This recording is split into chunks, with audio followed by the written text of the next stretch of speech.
NIA DG ಪಹಲ್ಗಾಮ್ನ attack ಆದಂಥ ಜಾಗಕ್ಕೆ ತೆರಳಿ ಅಲ್ಲಿ ಒಂದಷ್ಟು ಇನ್ಫಾರ್ಮೇಷನನ್ನು ಕಲೆಕ್ಟ್ ಮಾಡ್ಕೊಂಡು ಬಂದಿದ್ದಾರೆ ಒಂದು ಕಡೆ. ಮತ್ತೊಂದು ಕಡೆ ಪಹಲ್ಗಾಮ್ ಅಟ್ಯಾಕ್ಗೆ ಪ್ರತೀಕಾರವನ್ನು ತೀರಿಸಿಕೊಳ್ಳೋದಕ್ಕೆ ಸಿದ್ಧವಾಗಿರುವಂಥ ಭಾರತ ಸನ್ನದ್ಧವಾಗ್ತಾ ಇದೆ ಗಡಿ ಭಾಗದಲ್ಲಿ. ನೌಕಾದಳ, ವಾಯುದಳ ಹಾಗೆ ಭೂಸೇನೆ ಮೂರೂ ಪಡೆಗಳು ಕೂಡ ಸನ್ನದ್ಧವಾಗಿದೆ. ಹಾಗಾದರೆ ಭಾರತ ಮತ್ತು ಪಾಕ್ ಸೇನಾಬಲ ಹೇಗಿದೆ ಗೊತ್ತಾ? ಯುದ್ಧ ಆದರೆ ಗೆಲುವು ಯಾರಿಗೆ? ಭಾರತ ಪಾಕ್ ಸೇನಾಬಲ ನೀವು ನೋಡ್ತಾ ಹೋದರೆ ಭಾರತದೇ ಮೇಲುಗೈ, ಭಾರತನೇ ಗೆಲ್ಲೋದು, ಯಾವುದೇ ಅನುಮಾನ ಇಲ್ಲ. ಈಗ ಆಲ್ರೆಡಿ ಪಾಕಿಸ್ತಾನ ಗೋಗರಿತಾ ಇದೆ, ಕಣ್ಣೀರು ಹಾಕ್ತಾ ಇದೆ. ಅಯ್ಯೋ ಬನ್ನಿ ದಯವಿಟ್ಟು ಯಾರಾದರೂ ಶಾಂತಿ ಮಾತುಕತೆಯನ್ನು ಮಾಡೋಣ ಅಂತೇಳಿ. ಇನ್ನು ಮುಗೀತು, ಫುಲ್ ಸ್ಟಾಪ್. ಅದಕ್ಕೆ ಯಾವುದೇ ಕಾರಣಕ್ಕೂ ಕೂಡ ಇನ್ನು ಶಾಂತಿ ಮಾತುಕತೆಗೆ ಒಪ್ಪೋದೇ ಇಲ್ಲ. ಒಂದು, ನೀವು ಉಗ್ರರನ್ನು ಮಟ್ಟ ಹಾಕಿ, ಉಗ್ರ ತಾಣಗಳನ್ನು ನಾಶ ಮಾಡಿ, ಇಲ್ಲ ನಮ್ಗೆ ಅವಕಾಶ ಕೊಡಿ, ನಾವು ಮಾಡ್ತೀವಿ. ನೇರವಾಗಿ ಎಚ್ಚರಿಕೆ. ಶಾಂತಿ ಒಪ್ಪಂದ ಯಾವುದೇ ರೀತಿಯಾಗೂ ಕೂಡ ಆಗುವಂಥದ್ದಲ್ಲ. ಪ್ರತೀಕಾರಕ್ಕೋಸ್ಕರ ಕಾಯ್ತಾ ಇದೆ ಭಾರತ. ಭಾರತದ ಪ್ರತಿಯೊಬ್ಬರು ಕೂಡ ತವಕದಲ್ಲಿದ್ದಾರೆ.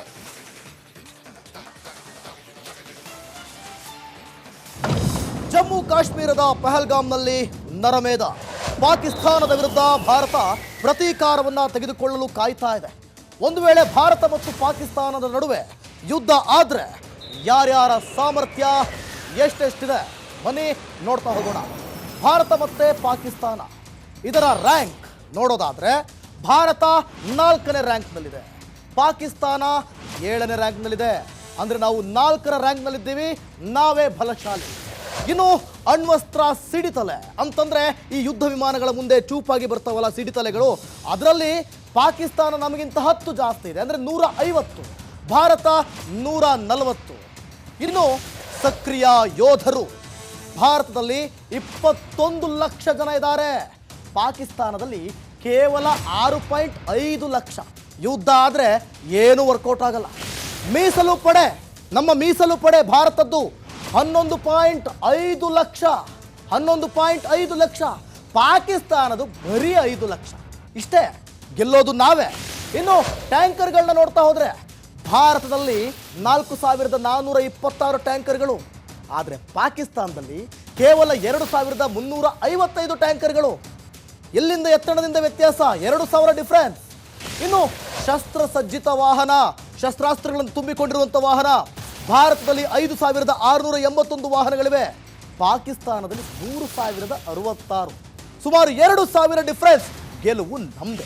ಇನ್ನು ಫಿರಂಗಿಗಳು ಭಾರತದಲ್ಲಿ 5067 ಇವೆ, ಆದರೆ ಪಾಕಿಸ್ತಾನದಲ್ಲಿ 3745, 2000 ಡಿಫರೆನ್ಸ್. ಎಲ್ಲಿಂದ ಎಲ್ಲಿಗೆ ವ್ಯತ್ಯಾಸ? ಒಟ್ಟು ವಿಮಾನಗಳು ಎಷ್ಟಿವೆ? ಭಾರತದಲ್ಲಿ 2216, ಪಾಕಿಸ್ತಾನದಲ್ಲಿ 1143, 1000ಕ್ಕೂ ಹೆಚ್ಚು ಡಿಫರೆನ್ಸ್ ಇದೆ. ಇನ್ನು ಯುದ್ಧ ವಿಮಾನ ಬಹಳ ಪ್ರಮುಖ. ಭಾರತದಲ್ಲಿ 323 ಯುದ್ಧ ವಿಮಾನಗಳಿವೆ, ಪಾಕಿಸ್ತಾನದಲ್ಲಿ ಬರೀ 186. ಹೊಡೆದು ಉರುಳಿಸಿ ಬಿಡಬಹುದು ಈಸಿಯಾಗಿ. ಇನ್ನು ದಾಳಿ ಮಾಡುವಂಥ ಹೆಲಿಕಾಪ್ಟರ್ಗಳು ಭಾರತದಲ್ಲಿ 220, ಆದರೆ ಪಾಕಿಸ್ತಾನದಲ್ಲಿ ಬರೀ 90. ಎಷ್ಟು ಈಸಿ ನಮಗೆ. ಇನ್ನು ಸಬ್ಮೆರಿನ್ಗಳು ಭಾರತದಲ್ಲಿ 15 ಇವೆ, ಅಂದರೆ ಸಮುದ್ರದ ಒಳಗಡೆ ಬರುವಂಥ ಮಿಷನ್ಗಳಿವು, ಆದರೆ ಪಾಕಿಸ್ತಾನದಲ್ಲಿ ಕೇವಲ 5.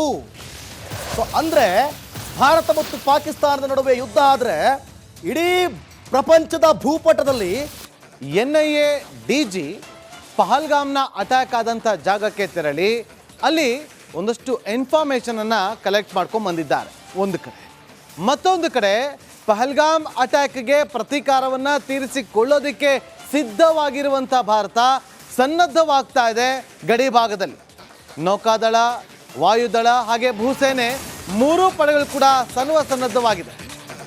ಹಾಗಾದರೆ ಭಾರತ ಮತ್ತು ಪಾಕ್ ಸೇನಾಬಲ ಹೇಗಿದೆ ಗೊತ್ತಾ? ಯುದ್ಧ ಆದರೆ ಗೆಲುವು ಯಾರಿಗೆ? ಭಾರತ ಪಾಕ್ ಸೇನಾಬಲ ನೀವು ನೋಡ್ತಾ ಹೋದರೆ ಭಾರತದೇ ಮೇಲುಗೈ, ಭಾರತನೇ ಗೆಲ್ಲೋದು, ಯಾವುದೇ ಅನುಮಾನ ಇಲ್ಲ. ಈಗ ಆಲ್ರೆಡಿ ಪಾಕಿಸ್ತಾನ ಗೋಗರಿತಾ ಇದೆ, ಕಣ್ಣೀರು ಹಾಕ್ತಾ ಇದೆ. ಅಯ್ಯೋ ಬನ್ನಿ ದಯವಿಟ್ಟು ಯಾರಾದರೂ ಶಾಂತಿ ಮಾತುಕತೆಯನ್ನು ಮಾಡೋಣ ಅಂತೇಳಿ. ಇನ್ನು ಮುಗೀತು, ಫುಲ್ ಸ್ಟಾಪ್. ಅದಕ್ಕೆ ಯಾವುದೇ ಕಾರಣಕ್ಕೂ ಕೂಡ ಇನ್ನು ಶಾಂತಿ ಮಾತುಕತೆಗೆ ಒಪ್ಪೋದೇ ಇಲ್ಲ. ಒಂದು, ನೀವು ಉಗ್ರರನ್ನ ಮಟ್ಟ ಹಾಕಿ, ಉಗ್ರ ತಾಣಗಳನ್ನು ನಾಶ ಮಾಡಿ, ಇಲ್ಲ ನಮ್ಗೆ ಅವಕಾಶ ಕೊಡಿ, ನಾವು ಮಾಡ್ತೀವಿ. ನೇರವಾಗಿ ಎಚ್ಚರಿಕೆ, ಶಾಂತಿ ಒಪ್ಪಂದ ಯಾವುದೇ ರೀತಿಯಾಗೂ ಕೂಡ ಆಗುವಂಥದ್ದಲ್ಲ. ಪ್ರತೀಕಾರಕ್ಕೋಸ್ಕರ ಕಾಯ್ತಾ ಇದೆ ಭಾರತ. ಭಾರತದ ಪ್ರತಿಯೊಬ್ಬರು ಕೂಡ ತವಕದಲ್ಲಿದ್ದಾರೆ.